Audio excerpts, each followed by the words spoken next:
নির্বাচনের দিনক্ষণ এখনো ঠিক হয়নি, সংস্কার কবে হবে, মানে জাতীয় নির্বাচন কবে হবে সেই দিনক্ষণ ঠিক হয়নি, সংস্কার কতটুকু হবে, কেমনে হবে, কোন জায়গা থেকে হবে সেই ব্যাপারেও আসেনি কোনো চূড়ান্ত সিদ্ধান্ত। এর মধ্যেই বিতর্কে জড়িয়ে পড়েছে বিএনপি, জামায়াত, এনসিপি, আওয়ামী লীগ। প্রশ্ন দেখা গেছে দ্বিমত ভিন্নমত। এসব নিয়ে কথা বলার জন্য আজ আমাদের সঙ্গে রয়েছেন বাংলাদেশ জামাত ইসলামী ঢাকা মহানগরী দক্ষিণের secretary general doctor Shafiqul Islam Masud. Doctor Shafiqul Islam Masud, আপনাকে আমাদের অনুষ্ঠানে স্বাগত জানাই। আপনি আমাদের সাথে যুক্ত হয়েছেন, সময় দিয়েছেন, সেই জন্য আমাদের শুভেচ্ছা ও কৃতজ্ঞতা জানবেন। আমাদের সাথে আরো থাকছেন বিশিষ্ট সাংবাদিক, রাজনৈতিক বিশ্লেষক জনাব আশরাফ কায়সার। জনাব আশরাফ কায়সার, আপনাকেও আমরা স্বাগত জানাই আমাদের অনুষ্ঠানে। আপনি আমাদের সময় দিয়েছেন এবং আমাদের সাথে থাকছেন, সেজন্য আপনি আমাদের শুভেচ্ছা ও কৃতজ্ঞতা জানবেন। আমি প্রথম প্রশ্ন, আপনি জানেন যে গতকাল মানে বিএনপিকে হুঁশিয়ারি দিয়ে জামাতের দ্বিতীয় প্রধান নেতা বলেছেন, বিএনপি যখন দেশ শাসন করেছেন 12 থেকে 13 জন স্বাধীনতা বিরোধীকে প্রেসিডেন্ট বানানো হয়েছে, মন্ত্রী এমপি বানানো হয়েছে। জামায়াতের কার্ড নিয়ে খেললে শেখ হাসিনার মতো নির্মমভাবে বিদায় নিতে হবে, তিনি হুঁশিয়ার করে দিয়েছেন। আপনার কাছে একটু জানতে চাইব যে পাশে থাকলে সঙ্গী, না থাকলে জঙ্গি, আপনারা জামায়াতের প্রতি এই অবস্থানটা আপনাদের কাছে কি মনে হয়, আপনার কাছে কি মনে হয়? স্বাধীনতার যুদ্ধ আমাদের 71 সালে হয়েছে। দেখুন, ফ্যাসিবাদের বিদায় হবে, স্বৈরাচারের বিদায় হবে, আগামীতেও কিন্তু আমরা আরো ভয়ঙ্কর 5ই আগস্ট হয়তো দেখতে হবে, যদি না রাজনৈতিক দলগুলো বুঝে থাকে যে জনগণের ভাষা, দেয়ালের লিখন তাদের জন্য কি ছিল। কাজেই এটিকে বারবার স্বাধীনতার সাথে তুলনা করা আমার মনে হয় একটু বালখিল্যতা, এবং সেটির একটা গুরু রাজনৈতিক উদ্দেশ্য আছে। এখন আমি আপনাকে বলি যে ছাত্ররা বারবার মনে করছে, যেমন নাহিদ ইসলাম আজকেও বলেছেন যে 16 বছরের অত্যাচার নিপীড়নের ভেতর দিয়ে যারা গেছে তাদের কাছে এটি স্বাধীনতা, কিন্তু আমি তার সাথে দ্বিমত করি। আমার মনে হয় এই নিপীড়নের ভেতর দিয়ে বিএনপি সবচেয়ে বেশি গেছে দল হিসেবে, কেননা বড় দল।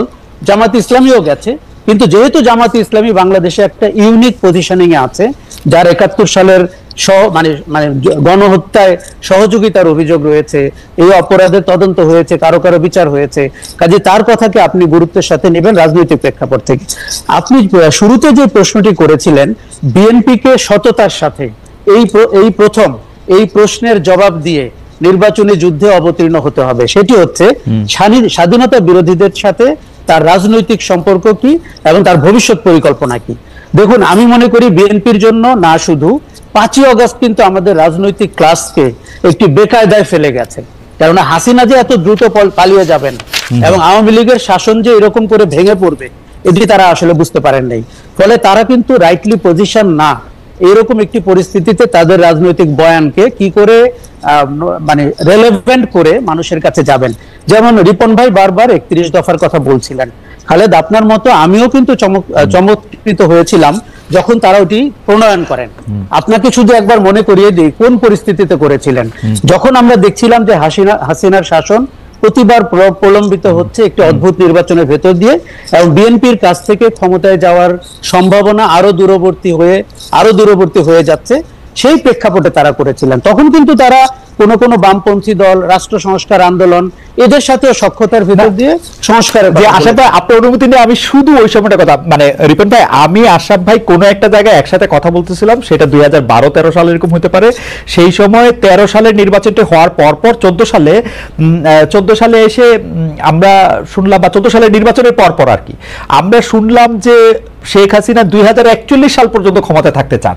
আমার তো খুবই হাসার অভ্যাস, আমি খুব জোরে একটা অট্টহাসি হাসলাম যে এগুলি কি বলে, পাগল টাগলের মতো কথা। কিন্তু আসলে যদি 2024-এর জুলাই আগস্টে এরা এই ঘটনা না করতো, এটা তো 2041 তো মনে হয় মানে তারা তো ক্ষমতাটাকে এরকম ভাবেই দেখতেছিল যে এখানে তো আর কোনো কিছু, মানে যেটা আমরা হাইসা উড়ে দিতে চাইছিলাম সেটাই তো বাস্তবতার দিকে যাচ্ছিল। খালেদ, আমি শুধু একটু যোগ করি, আমাদের রাজনৈতিক দলগুলো তার সর্বোচ্চ চেষ্টা করেছেন, বিএনপিকে আমরা দেখেছি, এবং কিন্তু এটি মেনে নিতে হবে যে রাজনৈতিক দলগুলো শেখ হাসিনা সরকারকে ক্ষমতা থেকে গদিচ্যুত করতে পারেনি, এটি মেনে নিয়ে করতে হবে। জামাতের ব্যাপারে বিএনপির অবস্থানকে আমরা এখন বলি, দেখুন জামাতকে নিয়ে তারা সরকার গঠন করেছেন এবং ওই সরকার বাংলাদেশে 5 বছর ছিল, এবং আমরা বিএনপির গণতান্ত্রিক মূল্যবোধ বা শ্রদ্ধাবোধের দুটি উদাহরণ আপনাকে আমি দেই। একজন সাবেক রাষ্ট্রপতিকে বিএনপির শাসনামলে কি করে বিদায় নিতে হয়েছিল আপনি দেখেছেন। তেজগাঁতে একটি উপনির্বাচনে বিএনপি কি ভূমিকায় গিয়েছিল একজন অত্যন্ত আলোচিত ব্যক্তিকে সংসদ সদস্য করার জন্য। কাজে ওই বিএনপিকে 17 বছর আগে আমরা যেভাবে দেখেছি, আজকে তাকে আবার প্রকাশ্যে বলতে হবে তার গণতান্ত্রিক চেতনাবোধ, নাগরিকদের গণতান্ত্রিক অধিকার এবং স্বাধীনতা বিরোধিতার সাথে তার সম্পর্ক নিয়ে তিনি নির্বাচনী যুদ্ধে কিভাবে যেতে চান। দেখুন, সংস্কারটির এখন আলোচনার রাইট টাইম। এই সময় যদি আপনি গাইগুই করতে থাকেন, এই সময় যদি সংসদের মেয়াদ, আপনি বিএনপিকে প্রশ্ন করুন তো 3 বছর আগে কি তারা সংসদের মেয়াদ 4 বছর হলে বিরোধিতা করত? আমি নিশ্চিত বলে দিতে পারি করতো না। প্রধানমন্ত্রী 2 বারের বেশি 3 বার থাকবেন না, এই কথা কি তারা বিরোধিতা করতো? করতো না। এখন ক্ষমতা তাদের চোখের নিকটে চলে এসছে, কানের পাশে চলে এসছে। তারা শুধুমাত্র একটি নির্বাচনের অপেক্ষায়। এবং তারা, আপনার মনে আছে কিনা, শেখ হাসিনা বিদায়ের 72 ঘন্টার মধ্যে বিএনপি একটি জনসভা করেছিল। আমি কৌতূহল বশত, কারণ আমি একজন সাংবাদিক, সব মহলে বিচরণ করতে চাই, আমি ওই জনসভায় গিয়েছিলাম। সেখানে তারা 3 মাসের মধ্যে নির্বাচন করে ক্ষমতা ছাড়তে বলেছিল। আমি অবাক হয়ে লক্ষ্য করছিলাম যে তার মানে তারা জুলাইয়ের যে আন্দোলন, অগাস্টের যে ভয়াবহ গণহত্যা, সেটিকে তারা তো কি বিবেচনায় নেয়নি? দেয়ালের লিখন তো 50% তাদের জন্য, শেখ হাসিনার জন্য 50%। বিএনপি, জামাত এবং নাগরিক। আশা ভাই এইটা একটু বোঝার জন্য, নির্বাচনটা এমন কি খারাপ জিনিস? শেখ হাসিনা আমলে তো আমাদের গলায় এই ফাঁস লাগছিল যে আমরা তো কোনো একটা নির্বাচনই পাইতেছিলাম না। তো এখন নির্বাচন হইয়া আসবে, এটা কি এমন? মানে হ্যাঁ, জুলাই আগস্টে আন্দোলন নির্বাচনের জন্য হয় নাই, আবার নির্বাচনের জন্য হইছেও তো। শেখ হাসিনা নির্বাচনটা খারাপ বলছি না, এবং আমি আপনাকে বলি, বাংলাদেশের লোক 17 বছর নির্বাচন ভোট দিতে পারেনি। একটি রাজনীতি প্রিয় জাতি, যার ভোট প্রিয় জাতি, তাকে আপনি নির্বাচন থেকে বঞ্চিত করেছেন। এফডিসি নির্বাচন ছাড়া আর কোন নির্বাচন বাংলাদেশে 16 বছরে আলোচিত হয় নাই। কেননা এফবিসিসিআই নির্বাচন, ঢাকা চেম্বারের নির্বাচন, বিজিএমএ নির্বাচন, আর সর্বশেষ হাইকোর্টের নিজেদের মধ্যে মারামারি, মানে পরশ ভাইয়ের বউ হবে। আমি নির্বাচনকে খারাপ বলছি কিন্তু আপনি যদি কিছু মৌলিক সংস্কার না করে নির্বাচনটি করেন, তাতে যেই দলই আসুক সেই দলেরই কিন্তু সংস্কারের প্রতি আর ঝোঁক থাকবে না। দেখেন, আমি রাজনীতি খুব পছন্দ করি, রাজনীতিবিদরা দেশ চালাবেন, তাদের এর ব্যাপারে আমার 100% সম্মতি আছে, কিন্তু তাদেরকে বিশ্বাস করা কঠিন হচ্ছে। তাদের ক্রেডিবিলিটি, আমি যদি ট্রাস্ট ব্যারোমিটারে দেখি, পেশাজীবী হিসাবে রাজনীতিবিদদের ক্রেডিবিলিটি সবচেয়ে নিচে। কেননা তারা, আপনি একটু আগে বলছিলেন ক্ষমতায় যাওয়ার আগে এক ধরনের কথা বলেন, ঠিক ক্ষমতায় চলে গেলে তাদেরকে আমরা চিনতে পারি না। কাজেই এই জায়গাটিতে বিএনপিকে বা অন্য দলকে তাদের রাজনৈতিক আদর্শ পরিষ্কার করতে হবে। কিন্তু আশা ভাই, আপনি যদি আমাদেরকে এইটাও একটু বলেন, যারা রাজনীতি না করে এখন যারা ক্ষমতায় আসেন, তাদেরকে আপনি বিশ্বাসে কোন ব্যারোমিটারে কত নম্বর দিবেন? আমার কোনো আপত্তি নেই। আসলে আপনারা, আমি খালি 2টা বড় কথা বলি। ডক্টর ইউনূস ক্ষমতায় বসার পরে তিনি তার সকল মামলা বাদ দিয়ে দিলেন। ডক্টর ইউনূস তার বিরুদ্ধে থাকা মামলাগুলি বাদ দেওয়ার ক্ষেত্রে কি একবারও, যেটাকে আমরা পলিটিক্যাল কারেক্টনেস বলি, সেইটা উনি অনুসরণ করছেন? আপনি উনাদের উপদেষ্টাদের কথা শোনেন ভাই, আপনি দেখেন উনাদের উপদেষ্টা বলে একটা সেনাপ্রধান নাকি উইথ এ হেভি হার্ট ইউনূসকে মেনে নিছেন। তাহলে তো একজনের হয় উপদেষ্টা যাবে, নাহলে ইউনূস সাহেব যাবে, নাহলে সেনাপ্রধান যাবে। এগুলি কি? এবং চাঁদাবাজি, অন্যায়, লুটতরাজ, আমার মাফ করবেন, এর কোনোটা কম করতেছে কোনো জায়গায় দিয়া? আমি তো দেখতেছি না। গণতান্ত্রিক শাসন সমস্ত দোষ সত্ত্বেও সবচেয়ে ভালো শাসন। তারপরে সেনাবাহিনী বা সেনা শাসন আপনার অ্যাকসেপ্টেবল না। আর আপনি যদি অনির্বাচিত সরকার, যেটি তত্ত্বাবধায়ক হোক, অন্তর্বর্তী হোক, যেই নামই ডাকেন, তারা আমার চোখে সবচেয়ে জবাবদিহিহীন শাসন ব্যবস্থা। আপনি যে 3-4টি উদাহরণ দিলেন, আমি আপনার সাথে সবগুলোতে একমত। এই যে উপদেষ্টা যখন সেনাবাহিনীর সম্পর্কে বা প্রধান সম্পর্কে কথা বলেন, তার ন্যূনতম ধারণা নাই। তিনি ওথ নিয়েছেন এবং তাদের দুজনের উচিত, মাহফুজ এবং আসিফের, এই ক্যাবিনেট থেকে বের হয়ে গিয়ে এই ধরনের কথাবার্তা বলার। আচ্ছা, অন্যান্য উপদেষ্টাদের সম্পর্কে আমি বলি, তাদের কারো জনগণের সাথে কোনো সম্পর্ক নাই। তারা এলিটিজমে বিলিভ করেন, তারা একটা বিচ্ছিন্ন জনগোষ্ঠী। তারা একে অন্যকে কোনো ক্লাসরুমে মিট করেছেন, তারা কেউ ক্লাসের ফার্স্ট বয়। অত্যন্ত রাজনীতি সচেতনতা বোধে বিন্দু মাত্র কোনো ধারণা তাদের নাই, এবং তারা, অবাক হয়ে লক্ষ্য করছি আমরা, তাদের স্বার্থ ঘনিষ্ঠ বিষয়গুলোকে তারা চক্ষু লজ্জা ভুলে সেগুলোকে প্রাধান্য দিচ্ছেন। আমরা তো পরিমিতি বোধ বলে একটা শব্দ শুনেছিলাম, আমরা শুনেছি তারা শিক্ষিত লোক, আমরা ভেবেছিলাম তারা পরিমিতি বোধ শো করবেন। যে এই আমলে অন্তত আমার নামে বিশ্ববিদ্যালয় হবে না, এই আমলে অন্তত আমি ওই মামলাগুলো তুলে নিব না। আমরা না শুনেছি তারা আইনের শাসনে বিশ্বাস করেন। কাজেই দেখুন, আমরা একটা অত্যন্ত ক্রাইসিসে আছি। সরকারটির নাজুক অবস্থা, সরকারটিকে আমরা দেখতে পাচ্ছি না আইনের শাসনের প্রতি যথেষ্ট শ্রদ্ধাশীল। কিন্তু রাজনৈতিক দলগুলোকেও যদি আমরা সংস্কারে আপনার কমিটেড না করতে পারি, বিশেষ করে বিএনপির মতো দলকে, তাহলে আমরা যাব কোথায়? কিন্তু আমরা তো একটু গণতান্ত্রিক শাসন। আশা ভাই, এই যে রিপন ভাই এখানে বসে রয়েছে, বিএনপির গুরুত্বপূর্ণ নেতা, কিন্তু তবু আপনারা এই প্রশ্ন করতে চাই, রিপন ভাইকে আমরা বিএনপির কেমনি করবো এটা? বিএনপি তো আমাদের কথা শুনবে না, কারণ বিএনপি যে এই 3 বারের প্রধানমন্ত্রী 2 বারের প্রধানমন্ত্রী নিয়ে ক্ষমতায় যাওয়ার আগেই প্রশ্ন তুলতে পারে, এটা আমার ধারণারও বাইরে ছিল। আবার ধারণারও বাইরে ছিল 5 বছর 4 বছর নিয়ে এত বড় একটা ফাঁস করতে পারে, এটা আমার ধারণারও বাইরে ছিল। আসলে আমি খুব অবাক হয়েছি, কেননা 2 বারের বেশি প্রধানমন্ত্রী হবেন না, এই কথা বিএনপি যখন বলেছিল আমার খুব ভালো লেগেছিল।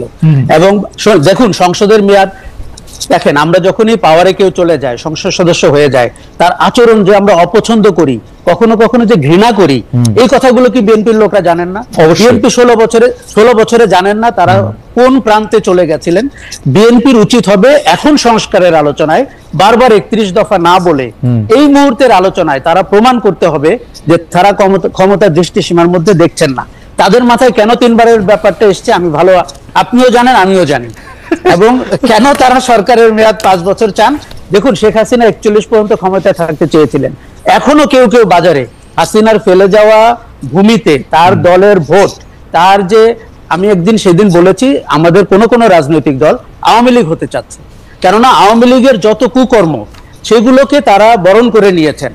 তারা শুধু কলোনিয়াল শাসনের মতো ওই চ্যাটটিতে আওয়ামী লীগ নেতৃবর্গের জায়গায় নিজেদেরকে দেখতে চায়। যেই রাজনীতিক দলটার জন্ম 6 মাসেরও কম সময়, ফেব্রুয়ারি থেকে যদি আমরা আগস্ট জুলাই ধরি, 5 মাসের চেয়ে একটু বেশি, কম বেশি সময়, তো ওদের যে কাজটা করাটাকে আপনি রাজনৈতিকভাবে ঠিক মনে করছেন, জামায়াতে ইসলামী এই কাজটা কেন করে নাই? মানে জামায়াতে ইসলামীকে তো গোপালগঞ্জকে নিয়ে কোনো প্রোগ্রাম দেখানো, গোপালগঞ্জের মানুষকে বোঝানো, গোপালগঞ্জে গিয়ে বড় ধরনের কোনো কর্মসূচি করা, কেন্দ্রীয় নেতারা গোপালগঞ্জে গিয়ে বক্তৃতা দেওয়া, সেগুলো আমরা খুব বেশি দেখি নাই। এর কারণটা কি? বা কোনো একটা কর্মসূচি, আমি মানে গোপালগঞ্জ মার্চ কর্মসূচি নিতে বলতেছি না, মানে কোনো না কোনো কর্মসূচি তো নিতে পারতো, এটা কেন নেয় নাই? গোপালগঞ্জে অনেক বড় কর্মসূচি আমাদের হয়েছে, আপনি ভিডিওতে নিশ্চয়ই হয়তো দেখার সুযোগ পেয়েছেন কিনা আমি জানি না। সেখানে আমাদের কেন্দ্রীয় নেতৃবৃন্দ গিয়েছেন এবং সেখানে বড় সমাবেশ হয়েছে, শোভাযাত্রা হয়েছে, শান্তিপূর্ণভাবে আমাদের কর্মসূচি। এবং আমি ছাত্র শিবিরে যখন কেন্দ্রীয় সভাপতি 2006-07 আমি নিজে সেখানে গিয়ে ছাত্রদের সম্মেলন 5 আগস্টের পরে, হ্যাঁ 5 আগস্টের পরেই আমাদের সমাবেশ হয়েছে, কেন্দ্রীয় নেতারা গিয়েছেন এবং সেখানে অনেক বড় মোটরসাইকেল শোভাযাত্রা হয়েছে, যেখানে কয়েক হাজার জনগণ অংশগ্রহণ করেছে এবং শান্তিপূর্ণভাবেই কিন্তু সেই প্রোগ্রামটা শেষ। ফ্যান্টাস্টিক। ওই প্রোগ্রামের মধ্যে কি আপনাদের কোনো ধরনের আক্রমণের মুখে বা প্রতি আক্রমণের মুখে আপনাদের পড়তে হয়েছে? বা আপনারা কি কোনো ধরনের, যে গোপালগঞ্জের মানুষের নাম দিয়ে হোক, কোন একটা দলের নাম দিয়ে হোক, সেটাতে কি আপনারা পড়েছেন? না, আমি তো বললাম যে আমাদের শান্তিপূর্ণভাবে আমাদের প্রোগ্রাম শেষ। এর একটা কারণ কি এই যে আপনারা আসলে সরাসরি কোনো একটি দলকে, পক্ষকে, ব্যক্তিকে, জীবিত বা মৃত কাউকে আক্রমণ করে কথা বলেন না, এইটা কি এর কারণ? কারণটা তো আমরা মনে করি যে এখানে আমাদের গণতান্ত্রিক একটা অধিকারের জায়গা নিয়ে আমরা কাজ করেছি, কথা বলেছি। এখন যারা আক্রমণ করেছে, এই আক্রমণের প্রেক্ষাপটটা তখন আওয়ামী লীগ বা ছাত্রলীগ বা যুবলীগের যারা আছে তারা হয়তো সাহস করে নাই জামাত ইসলামের মতো, ইসলামী ছাত্র শিবিরের মতো একটা পার্টিকে তারা অ্যাটাক করবে এরকম একটা অবস্থায়। সেই জায়গাটা জামাত ইসলামী একটা সংগঠিত এবং একটা ম্যাচিউরড দল, এবং এনসিপি একটা অসংগঠিত। ম্যাচিউরডের ব্যাপার বলছি না, ম্যাচিউরিটি, তবে এটা তো ঠিক যে জামাত ইসলামী 1941 সাল থেকে একটা রাজনৈতিক দল এবং আমাদের একেবারে ইউনিট পর্যন্ত একটা সংগঠন বিস্তৃত, এবং সেখানকার মানুষের সাথে আমাদের দীর্ঘ এই 50-60 বছর ধরে তাদের সাথে আমাদের ওঠা বসা, সেই মানুষদের সাথে আমাদের সম্পর্ক, তাদের সাথে আমাদের ইন্টারাকশনটা ঠিক আছে মাসুদ ভাই, তাহলে কি অন্য এখন ওই যেটা আপনি বলছেন যে 6 মাসের ইন্টারাকশনটা তো একরকম হবে না, তো একরকম হবে না বলে কি আজকে নতুন করে কেউ কোনো একটা কথা বলতে চাইলে অ্যাটাক করা হবে? এক্স্যাক্টলি, অ্যাটাক করাটা মানে ওই পক্ষের কথাই আসছে না, কিন্তু তাহলে কি আমরা অসীম ভাইয়ের বক্তব্যেরই সমর্থন জানাচ্ছি না? অসীম ভাই বলতেছিলেন যে এটা করাও যাইতো ধীরে ধীরে, এটা সমর্থন, এটা না, না, না, এটা সমর্থন বা অসমর্থনের ব্যাপার না যে আমার ম্যাচুরিটি নাই, আমি আজকে 6 মাস হয়েছে বা আমার 40 বছর হয় নাই, তাহলে কি আমি কোন একটা এলাকায় গিয়ে আমি আমার কথা বলতে পারবো না? এটা তো হইতে পারে না। না মাসুদ ভাই, এটা যথার্থ নয়। এটা যথার্থ নয় মাসুদ ভাই, ঘটনাটা তো আসলে এখন ঘটে গেছে। আমরা যদি একটু নিরপেক্ষভাবে আপনার বিশ্লেষণ আশা করি, যে আপনি গিয়ে এখানে সভা করতেছেন, বিএনপি অনেকগুলি সভা করেছে বলে অসীম ভাই বললো, আপনাদের শান্তিপূর্ণভাবে, আপনি বললেন শান্তিপূর্ণভাবে এটা হয়েছে, এরকম কোনো কিছুই হয় নাই। এটা একটা কারণ হতে পারে জামাত ইসলামী একটা সংগঠিত দল 1941 সাল থেকে সেখানে আসছে, এবং তাদের বক্তব্যের মধ্যেও কাউকে আক্রমণ করে কোনো কথা, মানে জামাত ইসলামী অবশ্য এরকম কথা বলেও না, ছিলও না। তো যদিও জামাত ইসলামী এবং বিএনপি আওয়ামী লীগের শাসনামলে সবচেয়ে মজলুম দল, মানে মজলুম শব্দের অর্থ তো আমরা দর্শকরা যেভাবে বুঝি সেই হিসাবেও সবচেয়ে মজলুম দল বিএনপি, জামাত ইসলামী নির্যাতিত, হ্যাঁ সবচেয়ে নির্যাতিত দল।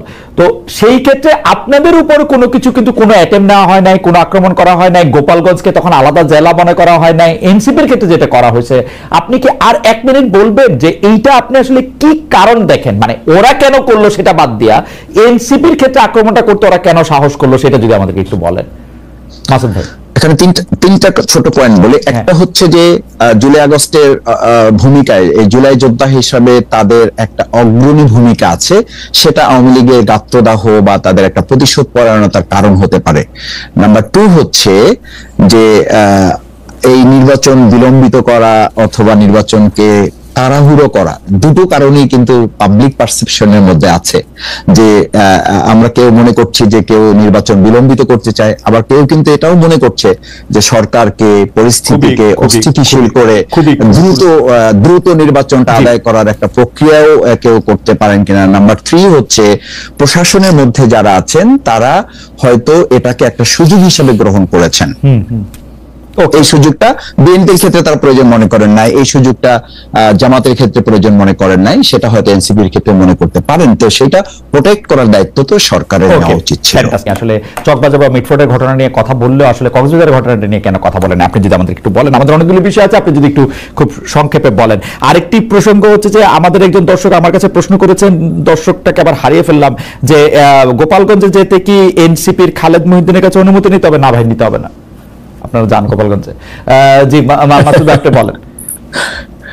জি খালেদ ভাই, আমি আপনাকে একটু বলি যে আপনার মাধ্যমে আমার সম্মানিত দর্শককে ধন্যবাদ। কিন্তু এটা তো ঠিক যে 2024-এর জুলাই আগস্টে অনেক ভাই বোন শহীদ হয়েছেন। আমরা কি সবার নাম জানি? আমরা কি সবগুলো ঘটনা মুখস্থ আছে? 18 জুলাই আমাদের প্রিয় শহীদ আবু সাঈদের কথাটা কিন্তু আমাদেরকে হৃদয়ে দাগ কেটেছে। কেন কেটেছে? এই জন্য যেটা নির্মম, এটা অত্যন্ত ভয়ানক ছিল, বিভৎস ছিল। 16 জুলাই, দুঃখিত, 16 জুলাই। কেন এটা আমাদেরকে দাগ কেটেছে? এটা বিভৎস ছিল, এটা নারকীয় ছিল, এটা অমানবিক ছিল, এটা হায়ানার একটা সিনারিও ছিল। ঠিক আপনি দেখেন যে মিটফোর্ডের ঘটনাটা তো দেশ না, আমাদের পুরো বিশ্বকে কাঁপিয়ে তুলেছে। কেন? 3টা জিনিস আছে। একটা হচ্ছে একটা মানে লাশের উপরে নৃত্য করার দৃষ্টান্ত আমাদের 2006 সেখানে 28 অক্টোবর ছিল। এখানে যেটা হয়েছে শুধু নৃত্য না, একটা পাথর দিয়ে মৃত ব্যক্তির তার চেহারাটাকে বিকৃত করে দেওয়া হচ্ছে। জানা গেছে যে সে মারা গেছে, তারাই নিশ্চিত হয়েছে। এরকম একটা বিষয় দিয়ে তো শুধু আমরা না, সবাই কথা বলেছে, গোটা বিশ্ব কথা বলেছে। সুতরাং এটা নিয়ে কথা বলা আর কক্সবাজারে জমির বিরোধ নিয়ে ঘটনাকে কেন্দ্র করে একটা ব্যক্তি মারা যাওয়াটা নিশ্চয়ই নিন্দনীয় এবং এটা অপরাধযোগ্য। সেইটার ঘটনাটা মিটফোর্ডের সাথে তুলনা করাটা বোধহয় আমাদের কারোর জন্য যথার্থ হবে না। সেই জন্য বলছি যে মিটফোর্ডের ঘটনাটা আমাদেরকে বিবেকবান প্রত্যেক নাগরিককে, কেউ এটা আমি বলেছি আমার এক বক্তব্যে যে 5 সেকেন্ডের বা 10 সেকেন্ডের ভিডিওটা পুরোটা কেউ শেষ করে দেখতে পেরেছে বলে আমার মনে হয় না, বা যে দেখতে পেরেছে সে 1-2 রাত ঘুমাতে পেরেছে কিনা আমি নিশ্চিত নই। সুতরাং এটা নিয়ে জামাত ইসলামী না, গোটা দেশবাসী কথা বলা প্রয়োজন মনে করেছে। তার অংশ হিসাবে জামাত ইসলামীর আমি একজন কর্মী হিসাবে আমিও জনগণের হয়ে কথা বলার চেষ্টা করেছি। দ্বিতীয় হচ্ছে যে এরকম ঘটনাকে কেন্দ্র করে কথা বলাটাই তো আমাদের দায়িত্ব, যাতে এই নৃশংস হত্যাকাণ্ড আর ভবিষ্যতে কেউ ঘটাতে না পারে। চাঁদার মতো বিষয়কে কেন্দ্র করে, তারপরে দখলদারিত্বের মতো ঘটনাকে কেন্দ্র করে তার সন্তান বলেছে যে আমি বাবাকে জিজ্ঞেস করতাম তোমার টেনশন কিসের, বলছে আমাকে মাসে 2 লক্ষ টাকা করে আমার কাছ থেকে চাওয়া হচ্ছে, না হলে আমার ব্যবসা বন্ধ করে দিতে হচ্ছে, দোয়া করো আমার জন্য। তো এই জায়গাটা আমাদের কাছে খুব স্পর্শকাতর মনে হয়েছে এবং বিশ্ববাসী বা আমার প্রিয় দেশবাসীর কাছে স্পর্শকাতর মনে হয়েছে। সেই জায়গাটা সরকারও বলেছে যে এটা বিশেষ ট্রাইব্যুনাল নিয়ে তারা বিচারের উদ্যোগ গ্রহণ করেছে, খুব স্বাভাবিক না এটা? কিন্তু মাসুদ একটা ছোট্ট বিষয়, এইটা আপনি সবচেয়ে ভালো বলতে পারবেন, যে সেটা হচ্ছে যে পুরান ঢাকায় বা মিডফোর্ডে যে নারকীয় পৈশাচিক ঘটনা ঘটেছে, যেটা আমাদের অনেককে স্তব্ধ করে দিচ্ছে, সেই ঘটনাটার ক্ষেত্রে আসলে কোনো চাঁদাবাজির প্রসঙ্গ ছিল না। আমরা এখন যদ্দূর যেটা আনফল করতেছে, এটা বিএনপির 2টা গ্রুপের মধ্যে বা 2টা জনের মধ্যে বা 2টা দলের মধ্যে, উপদলের মধ্যে একটা আভ্যন্তরীণ গন্ডগোল ছিল। এইটাকে যে চাঁদাবাজি, বিএনপি এর জন্য দায়ী, তারেক রহমানের এগেইনস্টে স্লোগান, বিএনপিকে সারা বাংলাদেশের কাছে ভিলেন করে তোলা, অনেকে বলে থাকেন যে পুরো ব্যাপারটা ঠিক হোক বেঠিক হোক, এই পুরো ব্যাপারটা পরিচালনা করেছেন জনাব শফিকুল ইসলাম মাসুদ, কারণ তার বুদ্ধি বেশি, তার সাংগঠনিক দক্ষতা বেশি এবং তিনি এটা সবার আগে সামনে আনছেন। আপনি কি মনে করেন যে এটা ঠিক হয়েছে আসলে এই কাজটা এরকম করা, যে বিএনপি আপনাদের প্রতিপক্ষ সেটা ঠিক আছে, কিন্তু বিএনপিকে যে এরকম ভিলিফাই করা, এইটা ঠিক হয়েছে কিনা, মানে এটা ওয়াজ ইট? আচ্ছা দেখেন যে মিডফোর্ডের এই ঘটনাটা তো আমরা সবাই বুঝি যে এটা একটা স্পর্শকতা, আপনি নিজেও বলেছেন যে এটা একটা বিভৎস ঘটনা। যদি আমি আপনার যুক্তির খাতিরেই যদি বলি যে এটা একটা দ্বন্দ্ব এবং 2 গ্রুপের, এবং সেটা বিএনপিরই 2 গ্রুপের হয়ে থাকে, সেটাও কি আমাদের কাছে গ্রহণযোগ্য কোনো ব্যাপার হবে? সেই জায়গাটা আমি বলছি যে তার সন্তান এখনো ভিডিও ক্লিপে পাওয়া যাচ্ছে,